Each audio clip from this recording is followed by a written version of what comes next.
m'appelle Clélia, je vais à mon tour vous présenter mon sujet de mémoire que je réalise sous la supervision de Madame Guidardoni. Alors pour commencer, pour mieux comprendre ce titre et surtout ce sous-titre « Rencontre du genre social et du genre littéraire », je propose d'expliquer ces trois notions que vous voyez au-dessus de mon poster, écrit intime, notion d'esprit, théorie du genre, qui représentent en quelque sorte les trois piliers de mon étude, qui a en effet pour but d'étudier l'écrit intime féminin à travers la notion d'esprit dans une perspective de genre. Alors pour ça, j'ai décidé d'étudier 8 écrits intimes féminins. Alors certains sont des textes moins connus d'écrivaines célèbres comme Madame de Genlis et Madame de Staël, et d'autres sont des textes de personnalités moins célèbres. Alors je sens que le suspense est déjà à son comble, donc je vais d'ores et déjà effectuer ce rapprochement entre ce genre littéraire qu'est l'écrit intime et le genre social. Donc comment s'effectue cette rencontre ? Il est apparu au travers de mes recherches qu'il y a au XVIIIe siècle un développement certain de ce genre qu'est l'écrit intime, mais surtout qu'il y a un phénomène d'appropriation féminine de ce genre, et un phénomène qui sera d'ailleurs attesté par exemple dans le grand dictionnaire universel du XIXe siècle, qui se plaindra de ces mémoires devenues peu à peu, je cite, des bavardages de femmes. Et en effet, ce genre de l'écrit intime représente en quelque sorte une occasion rêvée pour les femmes, car c'est un genre qui est caractérisé par l'absence de règles strictes et par la permission de parler de soi-même. Donc rédiger des mémoires, rédiger un journal, c'est une liberté. C'est la liberté de se définir soi-même dans un siècle qui tente d'imposer une mentalité de genre assez restrictive. Donc on en arrive à ce deuxième pilier, la théorie du genre. J'ai décidé d'appliquer à mon étude la théorie du genre telle que déjà énoncée en 1986 par John W. Scott et qui déclare simplement que le genre n'est pas lié au sexe biologique des individus, mais est une construction sociale. C'est-à-dire que les différences sociales que l'on peut constater entre les hommes et les femmes sont dues à des représentations qui leur sont associées et on rejette toute explication biologique des rapports entre les hommes et les femmes. Alors justement, une explication biologique des rapports entre les hommes et les femmes, plus précisément de la domination de l'homme sur la femme, c'est ce qui est à l'œuvre durant le XVIIIe siècle. Alors ça peut paraître étonnant parce que lorsqu'on pense au XVIIIe siècle, on pense au siècle des femmes, Madame du Châtelet, les salonnières, et il est vrai qu'il y a à l'époque un statut particulier qui est octroyé à la femme en France et qui est reconnu par les autres pays. Pourtant, en termes de mentalité générale de genre, on est plutôt dans un mouvement descendant qui va trouver son apogée au XIXe siècle dans cette image de la femme sacrificielle confinée à la sphère privée. En fait, il faut rappeler que les Lumières, c'est entre autres un mouvement intellectuel de classification. On a l'encyclopédie de Diderot et d'Alembert, l'histoire naturelle de Buffon, et on peut tout expliquer à la lumière de la raison, y compris la nature. À partir de la nature, on peut énoncer des principes et des règles, et la femme n'échappe pas à ce discours. Alors ça va s'avérer très pratique parce que le statut de la femme fait débat depuis plusieurs siècles, c'est ce qu'on appelle la querelle des femmes. Donc on a des traités de défense et d'attaque virulentes pendant tous ces siècles, et on arrive même au XVIIe siècle à des propositions d'égalité entre l'homme et la femme. On a encore une grande diversité d'opinions. Et puis arrive le XVIIIe siècle et une pensée plus uniforme, due en majeure partie à cet ouvrage qui va avoir une grande influence durant tout le siècle, qu'est l'Émile de Rousseau. Rousseau, pour faire court, considère qu'il y a des différences naturelles et biologiques entre les hommes et les femmes et qu'il justifie la domination de l'homme sur la femme. Et les caractéristiques naturelles qu'il va attribuer aux femmes, il faut profondément imprégner la mentalité de genre de l'époque. Et donc c'est comme ça que je propose d'appliquer cette théorie du genre à mon étude. Je vais dans mes textes tenter d'identifier les représentations, ce qu'on peut raccourcir en stéréotypes, liés aux femmes au XVIIIe siècle.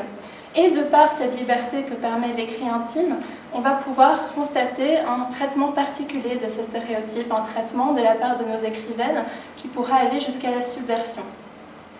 Alors ce troisième pilier de mon étude, c'est la notion d'esprit. Esprit compris dans le sens avoir de l'esprit, être un homme d'esprit. Alors c'est une notion qui se prête particulièrement bien à mon but dans le sens où elle porte déjà en elle-même une distinction de genre. Il y a l'homme d'esprit, ici représenté par M. de Voltaire, et la femme d'esprit est également représentée par Madame de Genlis.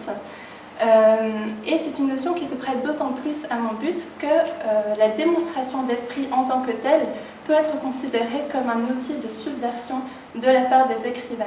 Alors je dédie également une partie introductive de mon mémoire à la clarification de cette notion d'avoir de l'esprit. Je ne pourrais pas ici développer ce sujet, mais sachez qu'en résumé, ce n'est pas très clair, et déjà à l'époque, ce n'était pas très clair.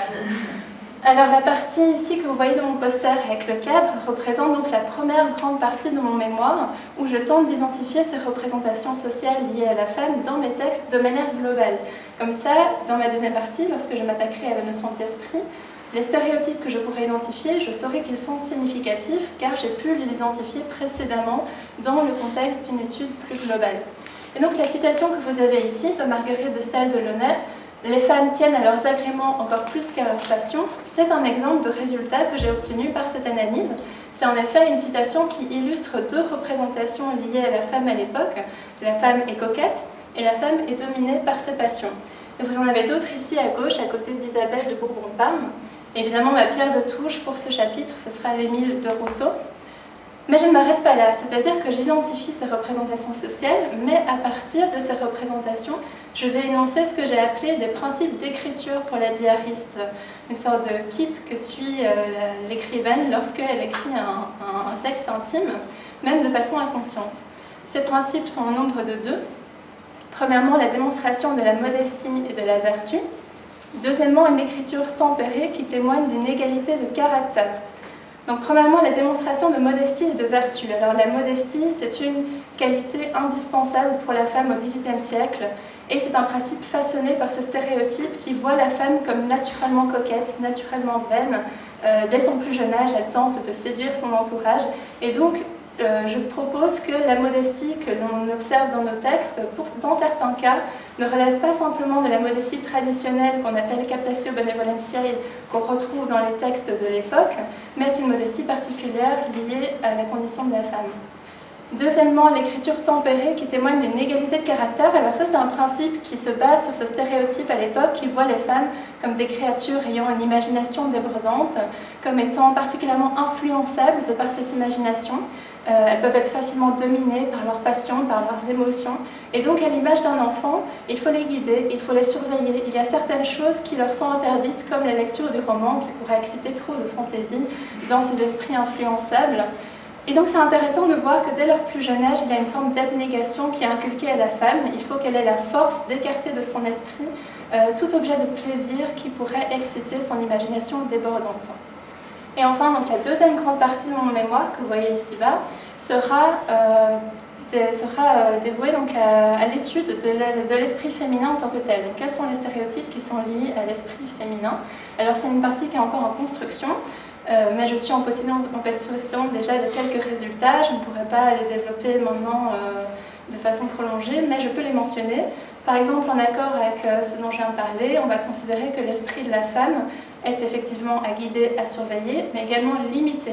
Et que la tentative d'une femme de comprendre ce qui est au-delà de sa compréhension peut se révéler dangereux. Également, on va considérer que l'esprit de la femme est plus frivole, c'est un esprit de surface. Les femmes font des bons mots, mais au final, derrière ces bons mots, il n'y a pas de grande maîtrise des principes intellectuels. Et d'ailleurs, on n'attend pas d'elles qu'elles aient cette maîtrise intellectuelle. Et donc, en guise de conclusion, je m'intéresserai à la question de l'autodestination. Est-ce qu'on peut considérer que ces textes sont entièrement tournés vers leur auteur, ou est-ce qu'on peut imaginer un lecteur virtuel, fictif, espéré par certaines des écrivaines? Donc, pour résumer, car je réalise que tout ceci est complexe, mon mémoire tente de démontrer que la notion d'esprit permet à la fois d'illustrer les représentations de genre liées à l'époque, à la femme au XVIIIe siècle, mais aussi le fait que le geste même d'écriture intime et la démonstration d'esprit peuvent représenter des stratégies de modification de ces représentations de genre. Merci.